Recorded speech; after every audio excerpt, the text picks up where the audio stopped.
Buenas tardes a todos. Tengo el honor de presentar a la doctora Denise Vallant. Es doctora en Educación de la Universidad de Quebec, Montreal, Canadá, y tiene una maestría en Planeamiento y Gestión Educativa de la Universidad de Ginebra, en Suiza. Ocupó varios cargos de responsabilidad en la Administración de la Educación Nacional y la Educación Pública en Uruguay.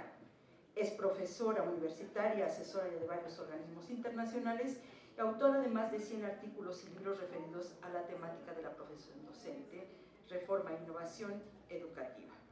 Pertenece a numerosas asociaciones científicas y profesionales y actualmente es secretaria académica del Instituto de Educación de la Universidad Hort, Uruguay. Es también la presidenta del Observatorio Internacional de la Profesión Docente, con sede en la Universidad de Barcelona. Sin más, le damos la palabra. Bueno, muy buenos días a todos.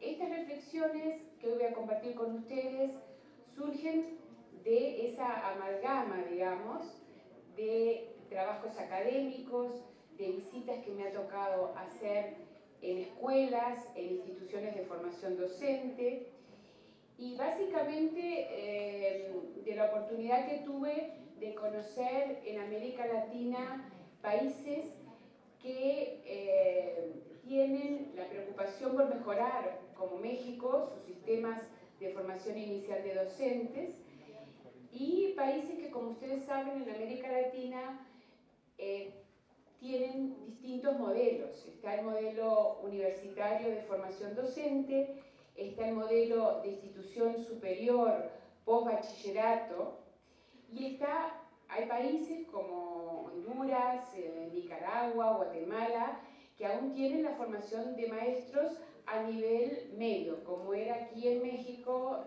anteriormente las escuelas normales. Entonces, lo que voy a compartir con ustedes son un poco qué reflexiones, qué temas tenemos hoy en la agenda de formación inicial de docentes.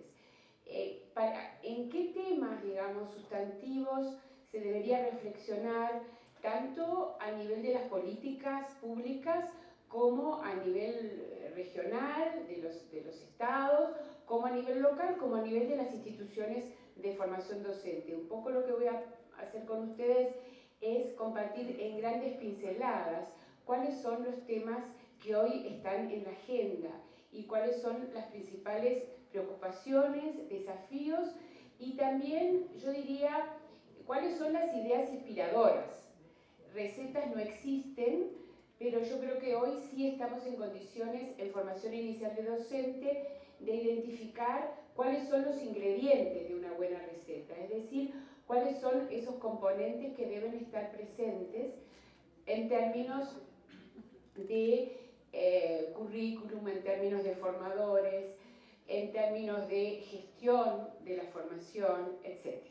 Pasemos entonces a la primera lámina. Lo primero que quiero compartir con ustedes es que cuando nos referimos a formación inicial de los docentes, nos estamos refiriendo a una temática y a una profesión extremadamente compleja. Piensen ustedes que en nuestros países latinoamericanos, los ministerios de educación, las secretarías de educación pública, son los empleadores más importantes que tienen los países. Cuando nos referimos a profesión docente, nos referimos a una profesión cuantitativamente importante. Un país pequeño como Uruguay, de donde yo provengo, tenemos no se rían porque las dimensiones en México son bien distintas, pero tenemos 50.000 docentes en el Uruguay, a nivel de educación primaria y media, y más o menos unos 700.000 estudiantes. En mi país, que es muy pequeño, para darles idea de nuestra dimensión, piensen que Brasil crece aproximadamente a un Uruguay por año, más o menos. El crecimiento demográfico de Brasil son de 3 millones de habitantes, nosotros tenemos 200.000 más, 3.200.000, pero ahí andamos. Mismo en un país pequeño como el mío, la educación pública, los docentes constituyen el grupo más numeroso de empleados públicos. Es una profesión entonces cuantitativamente que involucra a muchas personas y también es una profesión cualitativamente diversa, porque cuando hablamos de formación inicial de docentes tendemos a hablar como de una categoría homogénea, cuando no lo es.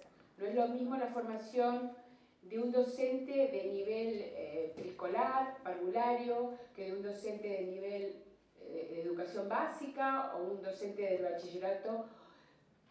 Es decir, y también podemos establecer distinciones de otro tipo. No es lo mismo un docente que enseña en un contexto urbano que un docente que enseña en un contexto rural, que un docente de una escuela unidocente o de una escuela donde las clases son muy numerosas. Es decir, profesión, en primer lugar, cuantitativa y cualitativamente compleja. Además nos estamos refiriendo, y es lo que muestra la investigación, que la profesión docente es una profesión extremadamente compleja. Y aquí yo creo que tenemos que ser bien claros en indicar que hay una diferencia sustancial entre la profesión docente y las demás profesiones. ¿Por qué? Porque involucra fenómenos que tienen que ver con todo el bagaje, todo lo que ese candidato a ser maestro o a ser profesor trae consigo. Dicho de otra manera, lo que hacemos en un aula, en términos, por ejemplo, de disciplina escolar, y ustedes como directores, ustedes como maestros, como equipos directivos lo saben bien, lo que hace un docente en el aula no es solamente lo que aprende en una institución de formación docente, en una escuela normal, o lo que le enseña su práctica, sino que lo que él hace, por ejemplo, en términos de disciplina escolar, es muchas veces lo que él vivió como estudiante, lo que él vivió en un aula. Si él tuvo un maestro autoritario o estuvo en una escuela poco democrática, esas actitudes, esas prácticas, tiende a replicarlas después en el aula. Por eso yo insisto en esto. Nosotros tenemos una diferencia como profesionales de la educación muy importante en relación a otros profesionales. Y es que participamos de una profesión compleja, en donde mucho más que en otras profesiones hay que reflexionar sobre la práctica, por esas experiencias previas que nosotros tenemos y traemos. Primer punto, entonces, complejidad. Segundo punto, para ubicarnos en lo que hoy es la formación inicial de docentes. Segundo punto, los docentes y las instituciones de formación docente están situadas en un contexto donde ha habido en las últimas décadas cambios bien importantes. Y estos cambios impactan profundamente la profesión, y no solamente la profesión, sino impactan las instituciones que forman a los docentes. Esta matriz, que es muy caricaturesca, es una matriz muy en grandes pinceladas, pretende mostrar este fenómeno que yo les mencionaba. Los que tienen a su cargo la formación inicial de docentes tienen que tener siempre este telón de fondo, este escenario que involucra procesos de cambio social y de transformación que afectan mucho la identidad del docente. Hoy un docente del siglo XXI, un docente que labora, que trabaja en las aulas en el 2012 o en el 2013, ese docente en cuya formación ustedes están participando, que se va a incorporar al sistema educativo el año próximo, el siguiente o el siguiente, participa, vive en un contexto en el cual ha habido transformaciones bien importantes, algunas a nivel macro, y esto hay que tenerlo en cuenta. En muchos países y en México, por lo que he podido conocer, creo que también será el caso, han aumentado las exigencias hacia el docente. Dicho de otra manera, el docente hoy tiene que cumplir una cantidad de funciones para las que muchas veces no está preparado. Basta con ver relatos de maestros, de profesores, lo que nos dicen de la vida en las aulas. ¿Y qué nos dicen? Nos dicen, por ejemplo, que tienen que enfrentarse a situaciones de violencia escolar, que tienen que enfrentarse a situaciones en donde los niños y los adolescentes no tienen códigos de comportamiento elementales para un buen funcionamiento en una escuela, en la sociedad. El maestro tiene que cumplir funciones muchas veces de contención social, de contención psicoafectiva. Y esto indudablemente hace que las exigencias hacia ese futuro docente o al docente que hoy está en el aula aumenten. Bueno, podemos seguir a nivel macro con otras pinceladas de intervención de factores que ustedes conocen bien, fuentes de información alternativa, las tecnologías, los celulares, sociedades más interculturales. A mí me tocó hace apenas 24 horas, vengo de una reunión en Suriname, en donde en las aulas conviven niños de 17 culturas y lenguas, 17. Pero esto se da en otros países latinoamericanos, por ejemplo, un país como Guatemala, un país incluso como México, conviven sociedades, conviven niños, adolescentes de diferentes culturas.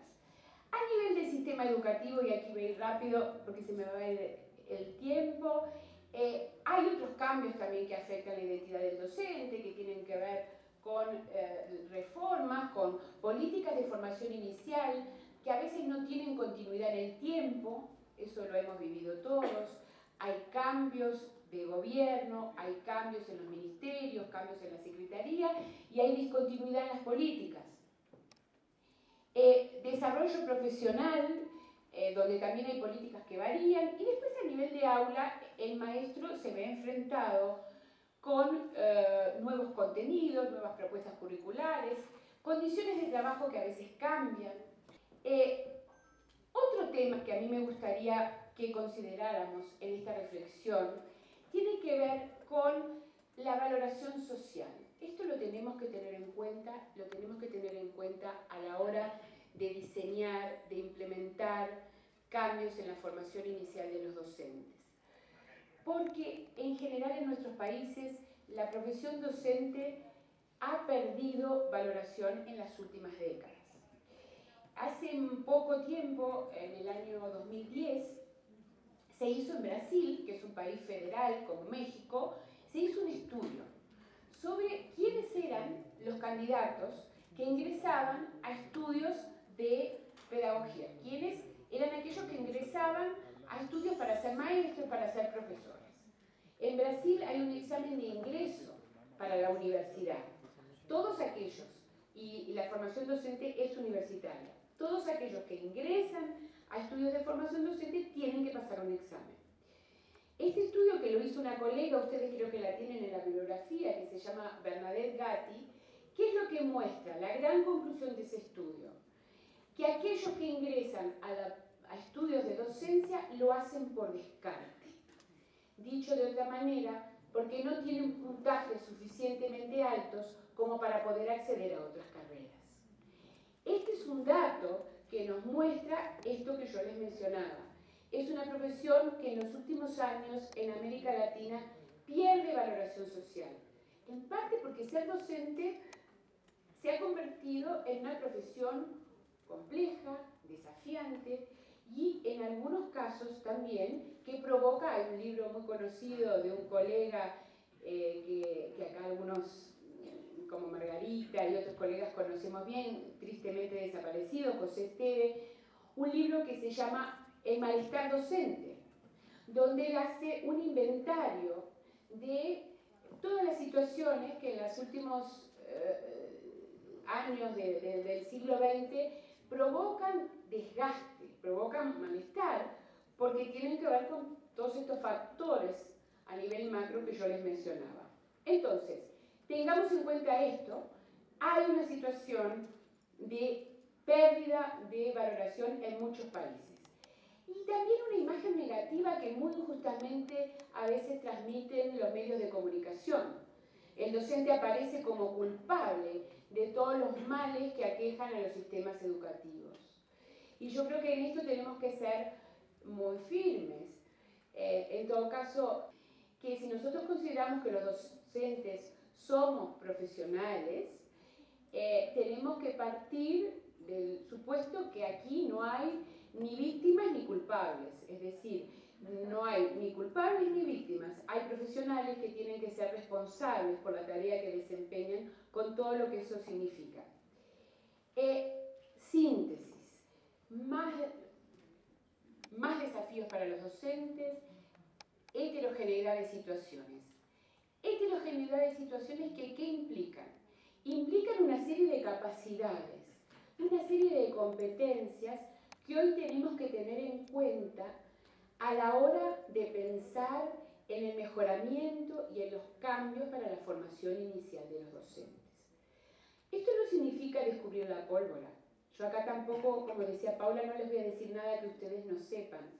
Simplemente voy a tratar de sintetizarles qué nos dice la investigación y un poco qué es lo que yo he visto en estos últimos años respecto a esas capacidades que hoy deberíamos desarrollar a partir de las instituciones de formación docente. Esas capacidades que tienen que ver con un sistema educativo, y agrego otro punto más a esta complejidad que yo les mencionaba. Piensen ustedes que la mayor parte de nuestros países, de los sistemas educativos latinoamericanos, tienen que, o están en un escenario en donde hay una permanente tensión entre dos agendas. Por un lado, la agenda educativa del siglo XX, todas las metas que los sistemas educativos no cumplieron en el siglo XX, y por otro lado, todos los desafíos del siglo XXI. Entonces, esa tensión nos hace que tengamos que necesariamente pensar en cuáles son las capacidades que debe tener hoy un futuro maestro de educación básica, un futuro profesor de enseñanza media. Esto es una síntesis de lo que ya les mencioné. Los docentes representan una compleja realidad cuántica y cualitativa. A esto hay que agregarle que en muchos países, como la docencia ha perdido capacidad de atracción, hoy también convoca a candidatos que pertenecen a contextos medios y medios bajos. Un estudio que lideró Emilio Tenti hace unos años atrás sobre las condiciones de los docentes en América Latina y que se hizo en Argentina, Perú, Uruguay, Brasil y México también, muestra esto. Es decir, que en los últimos años aquellos que ingresan a estudios de docencia pertenecen a sectores socioculturalmente en porcentajes importantes desfavorecidos. Es decir, la pobreza no es solamente una realidad a la cual se confronta el docente a través de sus alumnos, sino que es una realidad vivida por él mismo. A esto le agregamos que los docentes en América Latina, en muchos de nuestros países, mejoraron la titulación. Si nosotros vemos los datos, los países latinoamericanos han mejorado la titulación de sus docentes, tanto en educación básica como en educación media. Pero subsisten lagunas cualitativas. Subsisten, vamos a verlo después, espacios en donde aún hay mucho que mejorar desde el punto de vista cualitativo.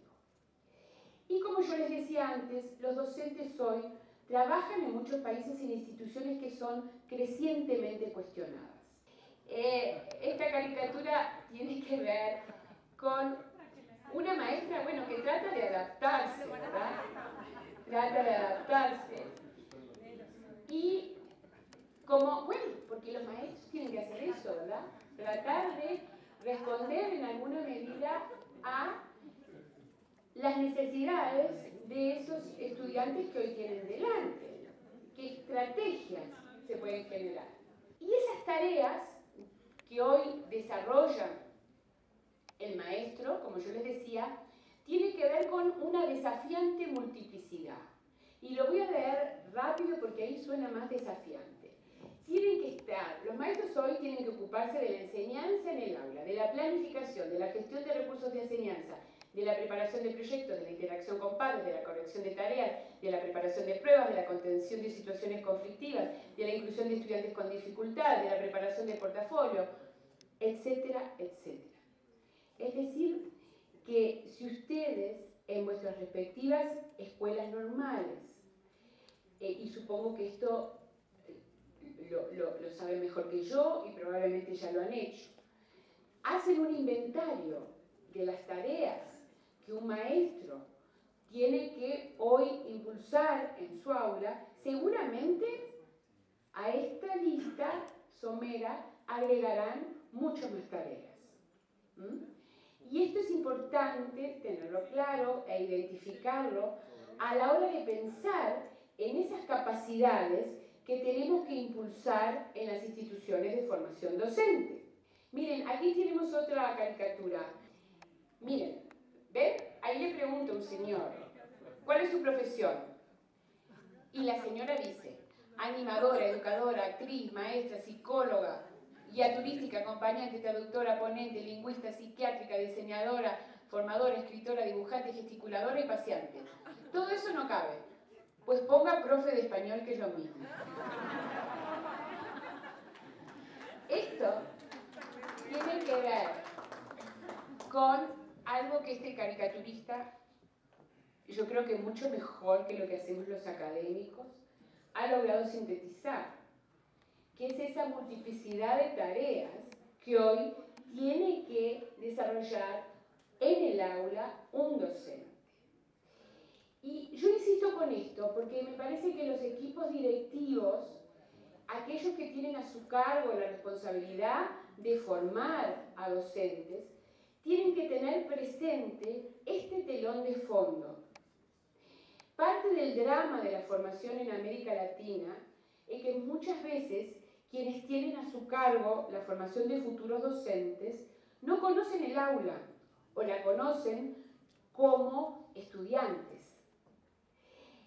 Por eso, cuán importante es, e insisto, en que el telón de fondo de la formación sea la escuela, el centro educativo, saber hoy qué es lo que hace un docente, un directivo en un aula en México en el año 2012 y qué es lo que pensamos que va a tener que hacer, una mirada prospectiva. Es decir, en formación tenemos que tener también presente esa mirada que viene desde lejos, recuperar la tradición, pero a su vez una mirada que tiene que ir a lo lejos con una visión prospectiva. Todo esto que yo les he dicho, que tiene que ver básicamente con lo que pasa, con un diagnóstico, involucra muchos desafíos. Involucra muchos desafíos porque hoy tenemos que pensar con esa visión prospectiva y pensar en cuáles son las estrategias que mejor nos van a permitir impulsar, desarrollar adecuados contenidos curriculares, en definitiva, en qué perfil estamos esperando, qué nos dice la bibliografía, qué nos dice la experiencia, qué nos dice la realidad que ustedes tienen a vuestro alrededor en cuanto a qué hace un buen docente, cuáles son las capacidades que tiene que tener un buen docente. También la bibliografía nos ilustra sobre qué hacen los sistemas educativos que hacen las cosas bien. Ustedes habrán escuchado hasta el hartazgo, yo diría, el caso de Finlandia o el caso de Corea, porque ha sido abundantemente citado en los últimos años. Ahora, sin irnos a los casos de Finlandia o a los casos de Corea, que tienen también situaciones bien distintas a las de nuestros países, si vamos a los países latinoamericanos o a los pequeños países, o vamos y estudiamos, ustedes saben que sobre en los resultados de PISA, que es la evaluación que se hace a los jóvenes de 15 años, estén donde estén en el sistema educativo y de la cual participa México, entre otros, Uruguay, además de los países de Europa, de América del Norte, de Australia y algunos países asiáticos. Esta evaluación ha dado lugar a un ranqueo que dio lugar a una serie de informes. El más conocido es el informe McKinsey, pero después de ese informe, en el año 2010, hubo un informe muchísimo más interesante para mí que el primer informe que se hizo, que lo que en realidad hacía era examinar el ranqueo. El informe del 2010, ¿qué hace? El informe del 2010 identifica los 20 países, o 20 estados, porque en algunos casos ni siquiera son países, son estados, que avanzaron más en términos de sistema educativo. Es decir, los 20 países que comparados a sí mismos, más avanzaron. Y ese estudio a mí me pareció muchísimo más interesante, porque uno dice, bueno, aquí el contexto importa, aquí no se mide tanto el ranqueo, sino que lo que se mide es qué hace un país, qué metas ese país se traza para progresar y para, comparado consigo mismo, cómo consigue, cómo logra el avance. Y fíjense ustedes que en esos 20 países se constata 3 puntos fundamentales. Esos países consiguen los mejores candidatos para ejercer la docencia, es decir, mejoran la atracción, mejoran la valoración social, impulsan el desarrollo profesional de maestros y profesores, desarrollo profesional entendido en sentido amplio. Aquí nos estamos refiriendo a formación inicial y formación continua. Y a su vez garantizan mecanismos adecuados de apoyo al docente en el aula. Ustedes saben que no solamente importa y es básica la formación inicial, sino que la vida de un docente, profesionalmente hablando, es de unos 30 años promedio, 40. Hay algunos países como Nicaragua que tienen docentes con 50 años de ejercicio profesional, porque son países en donde el sistema jubilatorio no garantiza un mínimo para la subsistencia, entonces los docentes siguen trabajando in eternus. Pasemos al siguiente. Ahora, ¿cómo podemos avanzar? Y aquí yo diría que tenemos que pensar en la formación inicial de docente y en la profesión docente como un proceso, como un continuo, ¿verdad? Donde hay distintos factores que intervienen, donde hay componentes que pueden mejorarse a corto plazo, mientras que hay otros que exigen el mediano o el largo plazo y que exigen políticas sistémicas. Obviamente, esto involucra la integralidad de la política. Quiero decir con esto que hay cambios en la docencia que no se gestionan o no surgen en un solo periodo de gobierno, sino que exigen políticas sistémicas de largo aliento. La pregunta es, ¿cuáles son esas políticas? ¿Cómo podemos asegurar en alguna medida que ese futuro docente que nosotros tenemos hoy en las escuelas normales va a poder tener capacidades, competencias requeridas para todo lo que hoy exigen los sistemas educativos? La siguiente. Aquí insisto con lo que yo les decía al principio, que tiene que ver con la complejidad que ustedes tienen, y ustedes lo saben mejor que nadie, que ustedes tienen como equipos directivos, como maestros que laboran en escuelas normales. Porque nos estamos refiriendo a una formación inicial que tiene que articularse e inserta en un escenario más complejo, más global. ¿Qué nos dice la bibliografía? Nos dice que la profesión docente, el proceso de convertirse en docente, involucra 4 grandes etapas. Por un lado, esas experiencias que yo les mencionaba de enseñanza previa de los aspirantes a docentes. Por eso, toda la bibliografía que insiste en la reflexión y en la reflexión sobre la práctica, porque cuando yo reflexiono sobre la práctica, reflexiono también sobre cuáles fueron mis experiencias previas. La formación inicial en una institución específica, en este caso las escuelas normales, la etapa de iniciación a la docencia, esta etapa es bien importante. Hay países que han hecho de esta etapa de inserción a la docencia una verdadera política. Lo que nos dice la bibliografía es que lo que hace un docente básicamente es lo que experimenta, lo que aprende en los 5 primeros años. Dicho de otra manera, la tarea de enseñar aparece fuertemente marcada por esos 5 primeros años. Después lo que un docente hace en general es replicar esas prácticas profesionales adquiridas en los 5 primeros años. Por eso resulta muy importante ese acompañamiento a lo que en muchos países se llama docente novel, docente principiante. Tan importante es que fíjense ustedes que en los últimos años han surgido redes, hay un congreso, el primer congreso se hizo en Sevilla, el segundo congreso se hizo en Buenos Aires, el tercer congreso se acaba de hacer ahora en Chile, con la presencia de un conocido académico en temas docentes, Christopher Day, el congreso de profesionales que tienen que ver con la inserción en la docencia. El congreso se le llama así, de profesores principiantes. ¿Cuán importante es entonces este tema? El poder articular la formación inicial con esa inserción del docente en su primer puesto de trabajo. Y después viene la etapa de desarrollo profesional y continuo. Sobre esto no me voy a adentrar ahora, porque no es el objeto de esta presentación, pero sí decirles que esta también es una etapa muy compleja. ¿Por qué? Porque la vida de un docente involucra distintas etapas.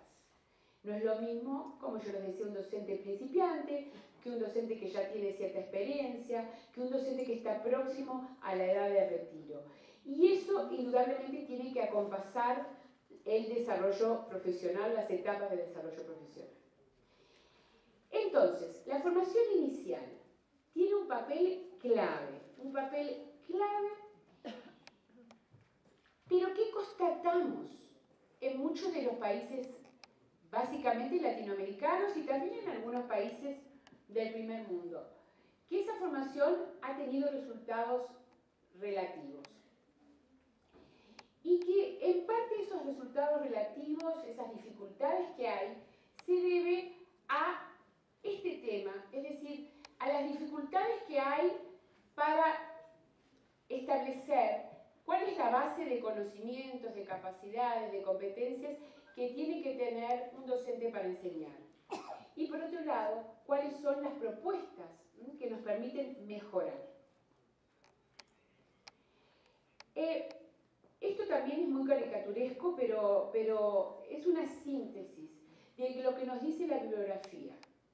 La bibliografía ya desde la década de los 80, con los trabajos de Michael Uberman y otros, y con los trabajos más recientes de Christopher Day, con trabajos recientes que hicieron colegas latinoamericanos, como uno reciente que hay de Beatrice Ábalos, nos indican qué es lo que hacen los buenos docentes. El trabajo reciente que hizo un equipo de la Universidad de Chile, que fueron y constataron empíricamente, bueno, a través de informantes claves, a través de pares, a través de los directorios, vamos a identificar en determinadas aulas, en determinadas regiones de Chile, qué hacen los buenos docentes.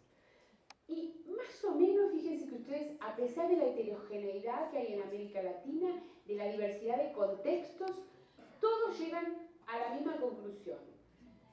Conocen bien las materias que enseñan y saben cómo enseñarlas. Es decir, acá nos estamos refiriendo al contenido y a la didáctica del contenido. Gestionan y monitorean el aprendizaje estudiantil, se comprometen con los estudiantes y con los aprendizajes. Aquí aparece muy claramente el efecto Pigmalión. Solo un docente extremadamente convencido de que sus alumnos pueden aprender logra impactar en los aprendizajes. Reflexionan sobre sus prácticas, lo que yo ya les mencionaba, y aprenden de su experiencia y de sus colegas. Luego aparecen dos capacidades más recientes, yo diría en la bibliografía más reciente, que tiene que ver con las comunidades de aprendizaje, con pertenecer a comunidades de aprendizaje, a comunidades en las que aprendemos.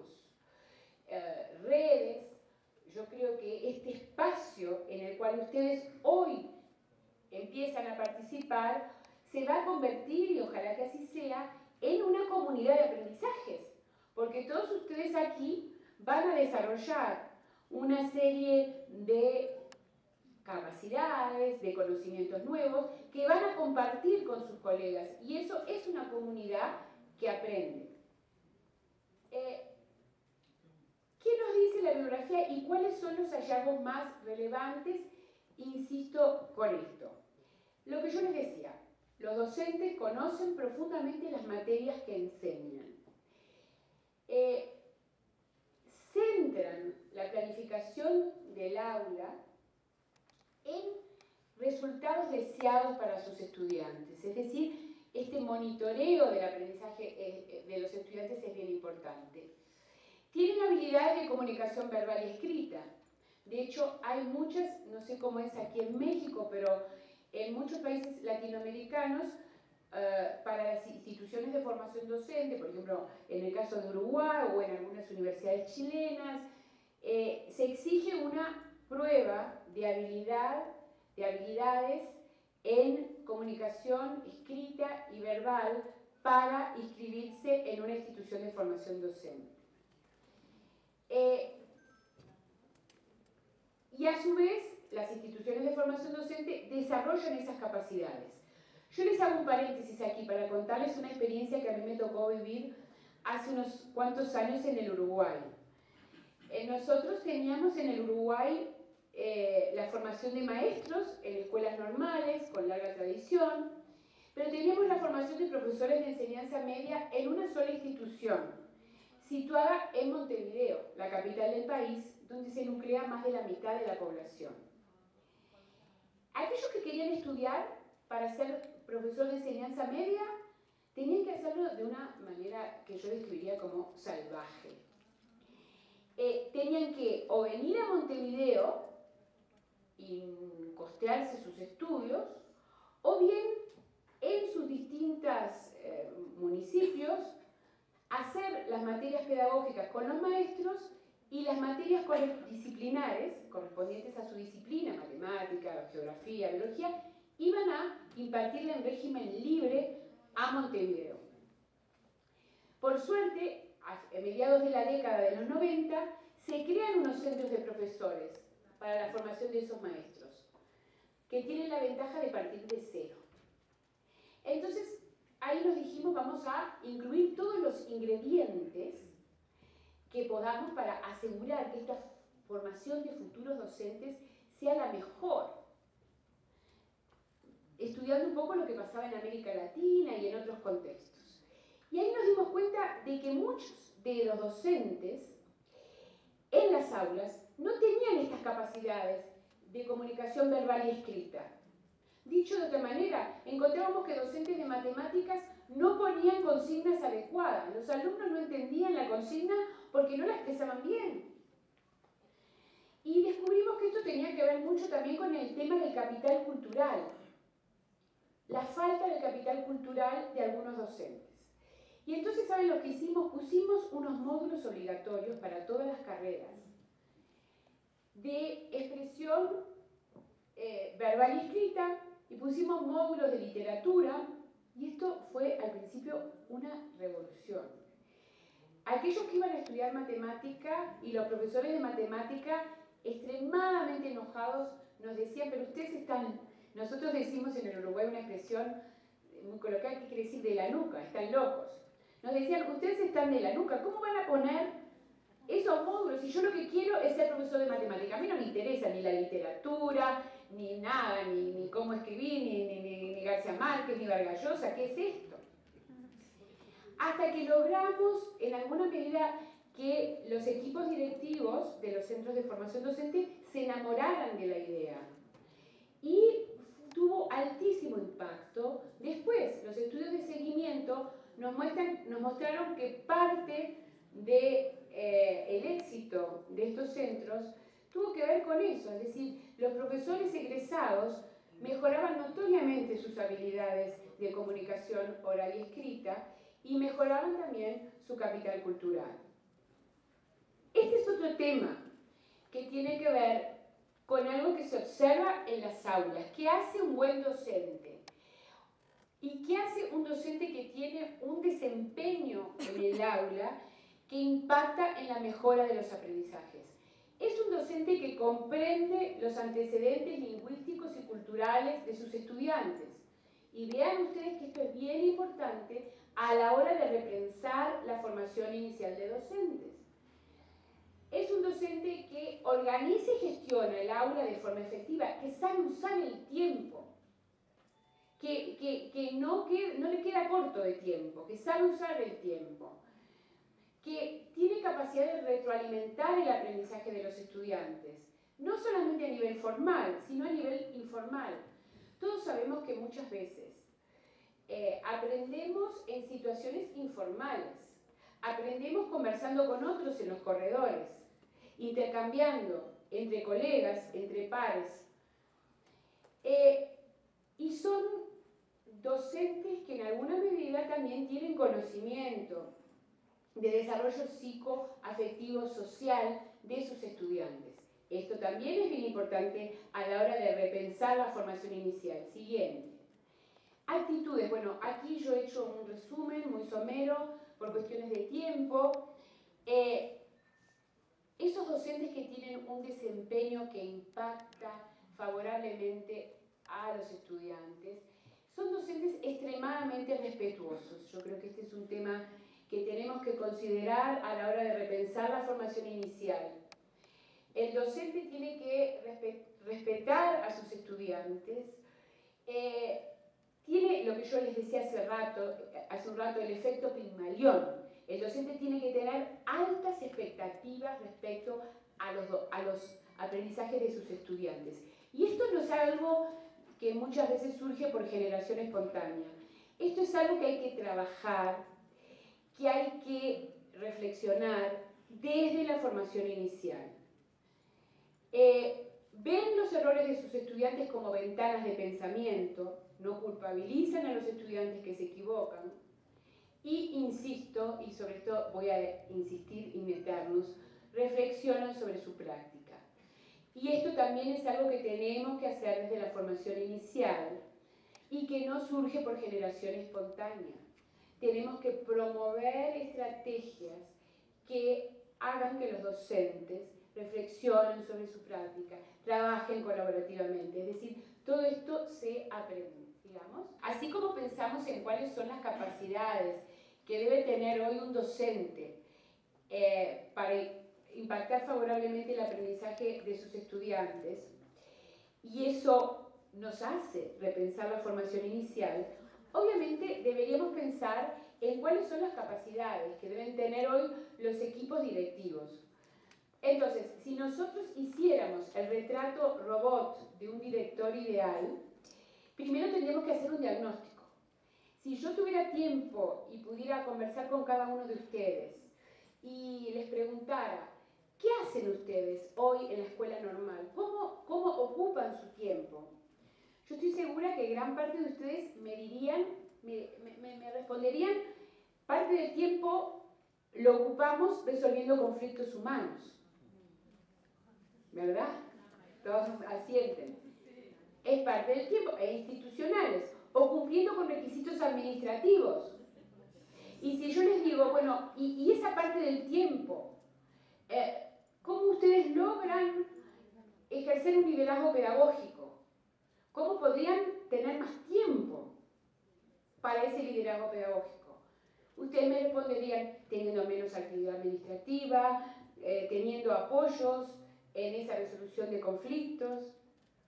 Es decir, ahí aparecen y nos da lugar esto a una serie de cualidades que son imprescindibles en los equipos directivos, que tienen que ver con ser flexibles, con la capacidad de autonomía, bueno, con una serie de destrezas interpersonales, la capacidad de dirección. Dirigir no significa hacerlo todo uno mismo. Un buen director es aquel que puede delegar, que puede lograr identificar cuáles son las capacidades de sus equipos y cómo esas capacidades se complementan unas a otras. Y hoy el director tiene que saber tecnologías.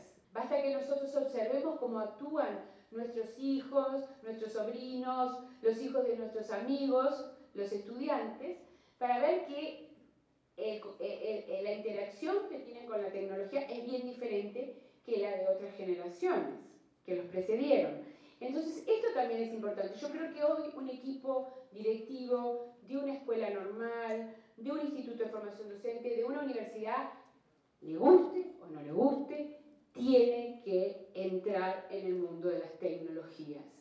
Y en ese mundo uno entra como en otros órdenes en la vida, con mucha práctica.